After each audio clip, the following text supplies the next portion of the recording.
Happy new month. It is March the 1st, 2024.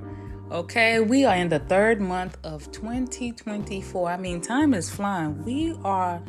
Once this month is done, we are done with the first quarter of this year. Okay, I was not the person to always say happy new month. I know y'all got friends and family members who do that, but I am turning a new leaf, okay?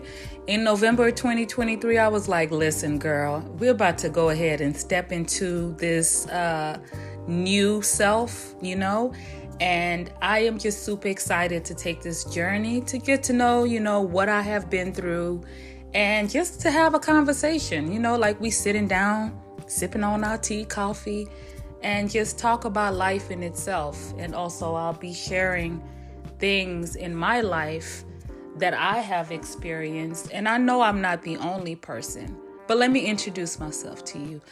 I'm Stella O, and welcome to Becoming Stella O. Now, this journey is not just only me becoming who I am, but it's also how I became, how I came out of that, just the growth, and just we're always becoming, I feel like, until the day we leave this earth, okay? And for me, I've got to a point where I am aware of that I pick my peace, I pick my journey. I don't even have a title for this conversation that we're going to have, but since I mentioned journey, let's talk about journey. We're in the third month of this year. And for me, I'm also asking myself, what are your goals? What have you accomplished in the 2 months of 2024? What have you done with yourself? What have you not done? What have you taken away? And, that also adds to your journey and takes away from your journey as well. I don't feel like anything that you're taking away is bad. I would use the example of traveling. Let's just say that we're going to a trip and we have to take a flight. Are you going to pack heavy or are you going to pack light? We already know us women, we pack a whole lot. So in the beginning, when I used to travel, I used to overpack, and I learned my lesson. 70% of those clothes I did not even wear. I didn't even see the purpose of doing that. So now I pack lighter, but I had to learn from overpacking. I don't think I've ever underpacked, but I pack light. And there are just some things that you take on your journey that are unnecessary. So 70% could be unnecessary load that you're actually taking with you. Taking with you 70%. It could be people in your lives that you're taking with you on this journey that are the 70%. And the 30% are the people that you really need to focus on, or the purpose or the career path that you need to focus on, or the sector that you need to focus on. There are many people that go into college and they pick a major and they drop the major, or they end up becoming something completely different. But I feel like sometimes the 30% is not so important, that we don't really focus so much on that. The 30% is the toothpaste, the deodorant, the lotion, right? Those are the necessities that we need when we travel, because you want to make sure that you are fresh, that you can make sure that you are lotioned down. For me, I get ashy. Okay, I get ashy. So I need to moisturize. And then, of course, you need your toothbrush. You need your toothpaste, because you need to brush your teeth. You need your cleanser, your soap. And then you have the 70% of things. Let's just say we're going to a tropical area, but you have snow boots. Why? Why do you have snow boots? I've actually done that before. I don't even know why. I bought them, and then it's a different story for another day. But the 70% that I didn't even need to pack, the snow boots, why did I pack it? Why? And then you have your gloves. We're going to a tropical destination. And then they're just extra fluff there. They're clothes that you can wear on that trip, but you're not going to wear those clothes on that trip.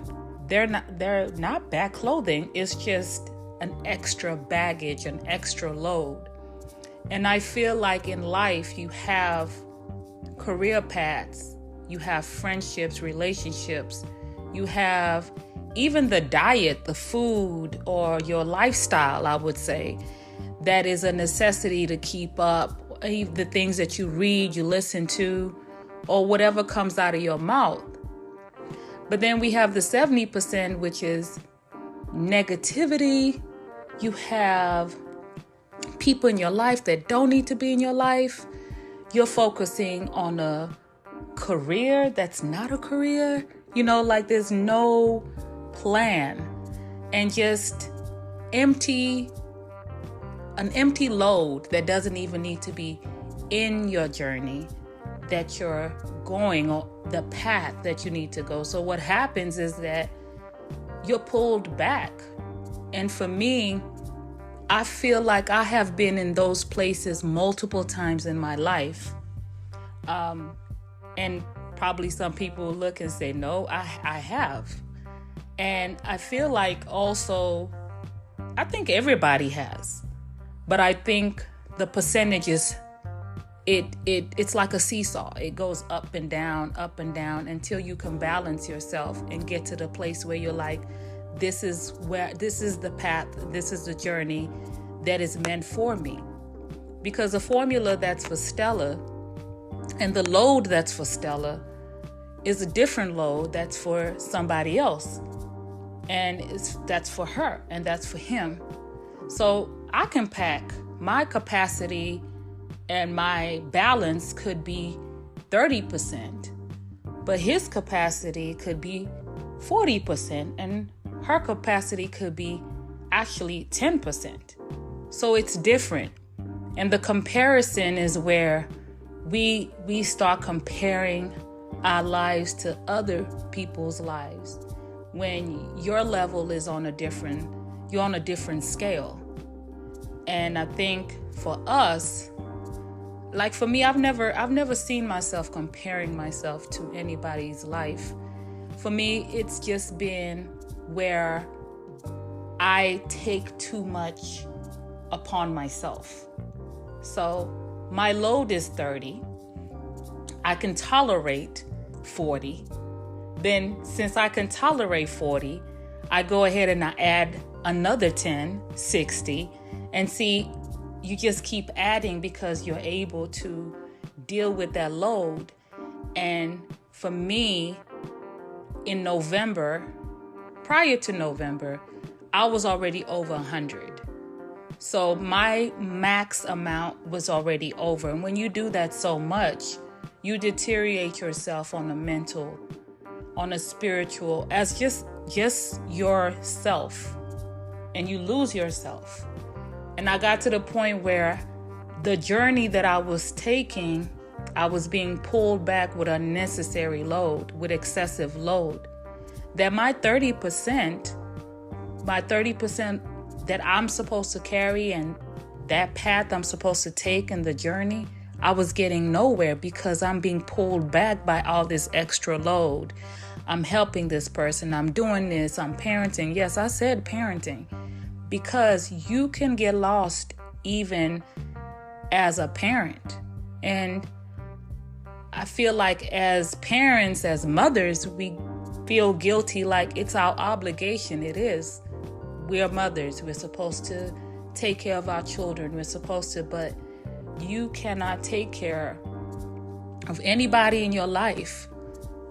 Mother, not a mother, friend, if you're not taking care of yourself. So my 30 was neglected while I was putting my energy on 70. Unnecessary load. And that's where the emptiness for me started coming. Okay, I'm not brushing my teeth. Remember the 30? I'm not brushing my teeth. I'm not washing my face. I'm not moisturizing. I'm not moisturizing myself. I'm not taking care of the necessary things in my life so I can be good to others. But I was focusing on 70%. That was it was taking me nowhere. Because that 70%, those are people it's not always bad. Remember I said I packed snow boots? Those snow boots weren't bad. It wasn't necessary. The extra clothes was not necessary. And I feel like there are people in your life, things in your life, things that you allow for you to be exposed to that are 70%. And once I started seeing that these things have to be pulling me down, and it took me a long time. These are things that you don't really just wake up and you're like, oh yeah, I'm realizing that it festers. And then you notice, wow, what happened? Just like when you're losing weight or gaining weight, or when your hair is falling out, or your skin, you don't see when you're taking care of your skin, you don't see your skin improving the next day whenever you buy the products. You have to be doing it consistently. And you hear that word all the time, even working out. Consistently, eating right, consistently, reading, consistently, getting up consistently at a certain time, having a schedule consistently. When you do it repetitively, I think it's like 30 days where you break a habit. I'm not sure, because I'm not sure. I think it's about a month for you to break a habit that you have been doing. So you have to now consciously wake up and say, I'm going to be doing this. I'm going to be doing that. So you're going against something that you do naturally, and to better yourself, whether it's waking up in the morning. And I am not a morning person at all. Like, I'll wake up in the morning, I'll do what I need to do at 5 in the morning, and then 5, 6, get up for prayer, and then go to sleep, get up, go ahead and do what I need to do, come back, sleep. 11 o'clock, that was my time to get up. I did that for over 30 years. And as of lately, you cannot catch me at 11 a.m., no. But for me, it wasn't laziness. It was just, I was just dragging. I've always been like that. But I had to make a change in my schedule to have some type of consistency, or it was very uncomfortable. I've been doing this most of my life. Yes, when I went to school, but my body did not wake up until 11 o'clock. I don't even know why. And that was something that I had a challenge doing. And I'm so happy for the past year. I've been waking up. I've been doing what I need to do. I still have a lot of work that I need to work on myself on a lot of things. I think everybody does, but that's an accomplishment that I didn't even realize it, because then I was doing it consistently. Then I just realized it maybe 4 months ago. I was like, oh, I'm a morning person now. I'm actually a morning person. And I had to prioritize myself, because I used to work graveyard shift, third shift at the hospital. And your body is not used to being up at that time of the night. And I did that for quite some time. And, that doesn't help with your health whenever you're working at the time that you're supposed to be asleep. And then also you're sleeping at the time that you need to be awake. And then, of course, life still goes on, so your sleep is interrupted as well. But just want to say that, your journey is essential to you. That's why it's called your journey. You don't share your journey with anyone else because you are your own self. And for me, I started becoming selfish to me in a healthy way. And I feel like some words that you pull out or selfishness is always connected to something negative, and it's not. Picking yourself is not a sin. It's not a crime. Picking yourself is a good thing. And because picking yourself means that you love yourself. And for me, I love myself to where I can pick me. Just like on a plane, when the flight attendant comes and then they read out, they do the demonstration of the safety and if in case of an emergency, and they show you the exit doors, they do it real cute and stuff. I'm like, okay, girl. Okay, let me see. And then, the oxygen mask is there. And if you have a child, what do they say? They don't say give the person in need. You need to help yourself first. Help yourself first. And then the child. I think that applies also to the elderly. I blank out, but you know what I mean. So for me, I'm like, okay, I go back to things like that. Like, okay, if I am on this journey and I'm on this plane and this plane we're heading to a destination. In my journey, we're heading here. We're going together. And in case of an emergency, I'm running to help everybody else by myself.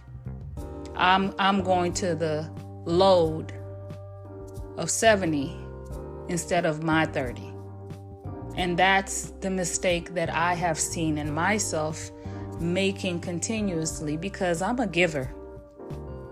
That's just something that I've always been like that. I've always showed up for people. I've always supported. I've always been positive, but I've never really truly done that for myself. And I don't understand why. I did that. It wasn't bad. I don't take it back, but I never understood. I sit back and I say, why am I not my own cheerleader? Like, I have the skills. I can do things for myself, but I will drop what I'm doing to help others. And there's nothing wrong with that, but there's something wrong with it whenever it takes away from you and it takes you away from your path and from your journey and from your you just being focused on what you were supposed to do in life. And for me, I'm picking a healthy way, a balance. I'm in that seesaw where I'm like, okay, there was a lot of 70% I was keeping in my life that was just holding me back. 70 versus 30, that means that you're overpowered. You're smothered. You're just completely smothered in everything. You can't even breathe. It got to the point physically, it was affecting me. I'm not being physically attacked, but over time, as you allow the events of life to control you, the emotions, you not really supporting yourself or just believing in yourself, or not even believing it, just when you suppress or you show up for everybody else, you're really putting yourself on the sideline. And that's problematic. And I realize, Stella, you need to put yourself first. And there's nothing wrong with that. You need to love yourself first, and there's nothing wrong with that. If nobody understands, it's okay. Sometimes it's not meant for those people to understand. Sometimes they may not be in a place to understand what path you're going to, what journey you're taking, that you need to pack light. You don't have time to pack, to have too much on your load, even when you go to the airport, there's a capacity that you have. And when you over capacity, what happens? You have to pay an extra amount for you to take the extra load with you. And I am paying the price whenever I'm taking this extra load with me, with my health, with my sanity, with my sleep. It's like you have an aha moment and you're like, wow, what, really? Did I really just do that? But you're going on this trip. It's exciting. And then you're like, hold on, but I have to pay. And you're paying with all the things that you shouldn't be paying with. Your peace. And for me, this life we live, and this life that Stella was living, I was really not living it. It was living me. And I'm allowing life to take over me. And I'm at the point in my life where I'm actually starting to live life. Like today was not the best day for me, but I am so happy. I'm happy because I am in a place where I know who I am. Like, it doesn't even matter. Okay, it's Friday. It's a beautiful day. It's Friday, okay, there's so many things to be grateful and to be thankful, that if you put your mind into the positivity, that's what you become. But if you focus on the 70%, that is what is going to control your life. And you're going to pay for it. You're going to pay for it one way or the other, because you are allowing that extra weight to be in your life. And we allow it. Why do we allow it? Maybe it's the immaturity. Maybe it's the anxiety, like we feel like we're losing something. I don't know. But I'm in a place today that I'm excited. It's the first day of March. Okay. There are a lot of things I need to do, but I am excited because I have so much in my life that are additions and they're not negatives. And I will say the 70%. Now, I wouldn't say completely the 70 is gone, but I would say over 50% is definitely not riding with me. And I can actually think, I can actually breathe, I'm able to delegate myself in a proper way to the journey that I'm supposed to be taking. And that's more important to me. And I hope that, this is something that I'm not only going through, and if others are going through, go ahead and comment. And I hope that, this is a conversation that has touched you in some kind of way. But I just wanted to be vulnerable today. And, we're taking this journey together of becoming. And becoming Stella O, it's really a ... I can't be put in a capsule. There's no capsule to Stella O. I have no idea, but I know that I have a journey. I can see a clear path. I have plans every day, future plans, mid plans, long-term plans, short-term plans. But I have a journey that's picking myself every day. And I hope that you can pick yourself as well every day when you wake up, because you have to find that self-love for you to say, you know what? I'm going to take this oxygen mask and I'm going to put it on myself because I am worth it. So until next time, I'm your girl, Stella O.